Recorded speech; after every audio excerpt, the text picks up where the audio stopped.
Welcome to Post-Burnout.com interviews. My name is Aaron Kavanagh and I'm the website's founder and editor-in-chief. Post-Burnout.com is a culture website dedicated to venerating burnt-out artists the world over. Our interviews are mainly recorded to be transcribed, but every now and again we release the audio in a series we call Post-Burnout.com interviews. If you enjoy what we do, be sure to subscribe.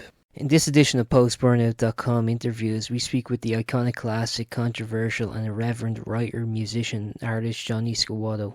Johnny talks about his musical project Death Dance Music and their new EP, sobriety, not fitting in within the New York art scene, raging against the politics of where he lives, how music differs from other artistic mediums, his website Uncensored New York, and more.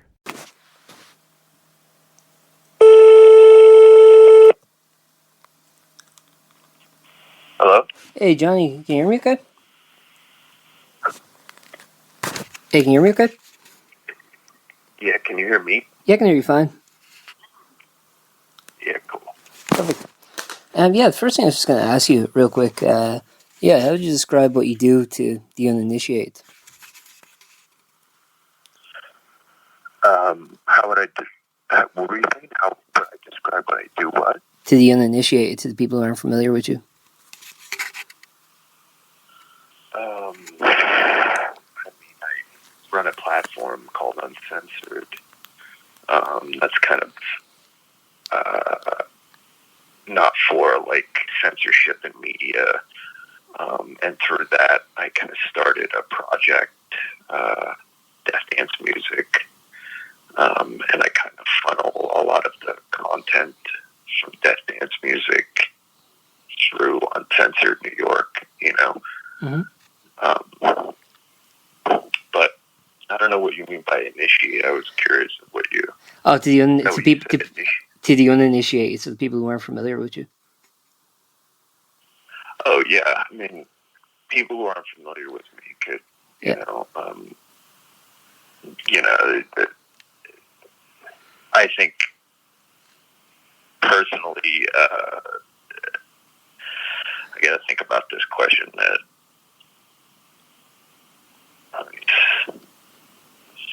I think it would have to be just through information regarding through Uncensored New York. I think. Yeah. Most people, I'm not really a public figure online as much. You know, I don't really have like a Facebook or an Instagram anymore. You know, I'm kind of offline. It's very rare that I'm kind of pushing my content on social media. Yeah. I mainly use Uncensored actually as like a funnel to kind of push a lot of my content through. But I mean, my stuff is pretty dark. There's a lot of different kind of, you know, I guess, I'm feeding my dog right now, so I'm kind of like trying to get him away. Had a hectic morning, man. Excuse me. No worries. My grandmother has Alzheimer's, so I've been having to deal with her. Oh, I'm sorry. She's like completely forgot everything that's going on. Sorry to hear, man. Oh no, it's totally fine. But anyway, like, you want to hear about like my process, or I was curious. So yeah, I mean, like what I would say again. Well, but I think it's kind of like interesting that, like, you know, you kind of have like, you know, you do writing, you do like visual art, you do film, and you do music. So like, it seems like you kind of encapsulate a lot of different artistic mediums. I was wondering, like, how do you think like they differ for you? Yeah, I mean, I think that like from music, I think that it's always coming from more of a cinematic place than like a musical place for me. Like, I'm more inspired recently by film than I am music. Because honestly, it's kind of slim pickings with music nowadays. I'm a fan of, I like Fat White Family. Yeah. I think they're a pretty interesting band, and they kind of push a very kind of, you know, they're a little bit more of a popular band that pushes, like, I guess, like a taboo narrative, you know, which I think is kind of cool and interesting. And shaking the cage a little bit is kind of like what I'm a little bit more about. So I think that's like an inspiration. But I'd say film is definitely a big inspiration for me currently. But to encapsulate it all, like film and visual art. Yeah, I mean, I try and have my hands in like different pockets, artistically, and sometimes certain things bleed into other things, I don't know. I think that it's all kind of self-explanatory, but yeah. I mean, I don't really know what else to say about that. I think it all kind of just goes hand in hand with each other. Would you want me to like specifically kind of explain one, or If you'd like, I mean, like, how do you think like music kind of like differs from kind of the other artistic mediums? Things kind of that's what we're focusing on, I guess. your what? How do you think like the kind of your musical projects kind of differ from your other artistic kind of endeavors? I think the musical projects I think they're different because my musical stuff is a little bit more kind of live. It's more obviously it's fairly abrasive. Obviously, you're on the other side of the world. You haven't kind of seen my performance or the project I'm doing currently, Death Dance Music, but it's definitely more in your face and confrontational. And with the movie stuff and the other stuff, it's not. It's way more tamed down. And the soundtrack stuff I've been doing recently, starting a sync catalog of music, like experimental kind of ambient stuff for documentaries and TV and film. So yeah, I guess there's just there's just two different animals. I don't know. I can't emphasize on that. I think it would just be like the live performance with the live band is way more. I don't know. They're just two different things. I have no idea. I don't really know. I don't know what to say. That's cool. They're just. Huh? No, it's saying yeah. Well, one thing I wanted to talk about with Death Dance Music is that, like, from what I read, it's like very inspired by 70s kind of like New York cinema, kind of, I guess, like underground or sort of midnight movies from that era that kind of showed the kind of gritty, kind of grimy side of New York as it existed back then. I was wondering, like, what do you want to encapsulate that kind of era of New York, and how do you think it kind of differs from the New York you're familiar with or that you live in? Yeah, I mean, I think that I kind of take from the New York now more so than I take from the New York back then.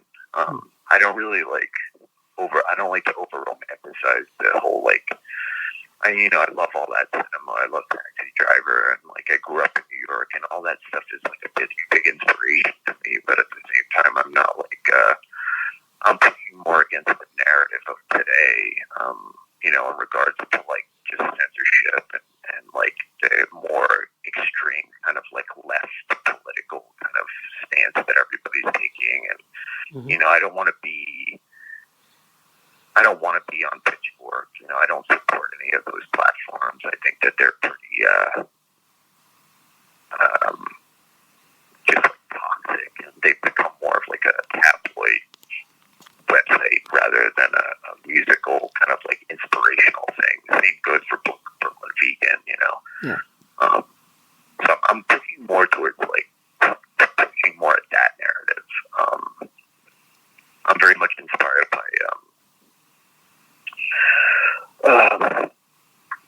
Exiting the Vampire Castle, which is a piece by Mark Fisher. Mark Fisher. Yeah. So yeah, I'm a little bit, I love all the 70s kind of like, Taxi Driver stuff, and, the darker kind of like obscure, like 42nd Street kind of like down and dirty grit stuff, but at the same time, I'm kind of just like, trying to get by in this like climate in New York. It's pretty toxic. With like live musicians and people, like just everything is so kind of watered down and pretty safe and boring. So Sure. I'm kind of just like picking out of that in a way. And a lot of people don't like it. Oh, really? Yeah, I mean, like, I mean, it's just, people, they don't, they want their, like, safe spaces, and it's pretty ridiculous. yeah. So then, like, with the new EP that's coming out, then, like, was that kind of your intent to kind of challenge? So it's kind of like preconceptions, I guess, are kind of just like the sort of generally accepted kind of politics, I guess, of where you live. Yeah, I'm sorry, I couldn't hear what you were saying. Sorry, my phone's kind of shit. Yeah, I was gonna say, was the intent of the EP to kind of challenge a lot of the notions that are kind of being pushed by people that are like, are kind of part of the sort of politically accepted kind of mode of your city. Then I'm still trying to understand. It's funny is you sound like Douglas Hart, Mary Jane. Yeah. Yeah, thanks. I appreciate that. Yeah, it's kind of like listening to a Mary Jane interview. Thanks, man. I appreciate that. I'm like listening to Robert De Niro, kind of. You're like listening to Douglas Hart or William Reed. Yeah. Yeah, well, I was saying, with the kind of the new EP that's coming out next month, do you think that, like, what's there an intent to kind of challenge a lot of these preconceived notions of, I guess, the kind of the politics of where you live? I mean, I if it challenges anything, like, I would just want it to kind of like change. I mean, actually, that's not true. I wanted to inspire people. I mean, who doesn't want their music to inspire people? I mean, the EP's about, there's a song about self-harm. There's one song about just like capitalist kind of like dark music is just pretty much a song about capitalism. Mm-hmm. The unknown is kind of about the uncanny valley and, pushing against kind of extreme progressive narratives, contemporary narratives. And I mean, I guess I would just want it to inspire people. I mean, that's what most musicians want in the end of the day, right? Yeah. I'm not really, there's a big fame game that goes on in New York City, in the music scene. Everybody's always like rushing to get onto some sort of platform, whether it's, like I said, like Brooklyn Vegan or Pitchfork, and it's like most people kind of will do whatever they can to get on these things, Sure. And it really doesn't mean anything to me anymore, just because I'm completely like against like the narratives that they push on those websites, Yeah. And Rolling Stone's another one,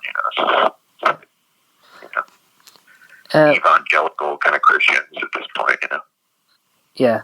So one final thing I'd like to ask, as like reading an interview with you, and I there was an interesting thing you were kind of talking about where you're like you were saying that sorry, your narratives in your music is kind of just informed by what you see in life and kind of how you go about life.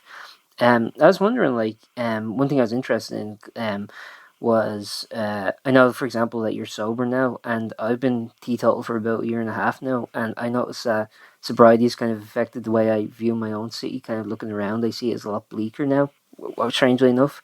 I was wondering, do you think sobriety has affected kind of how you view the world and subsequently your art? Oh yeah, I mean, absolutely. I think that my work has changed and enhanced significantly since I've gotten sober.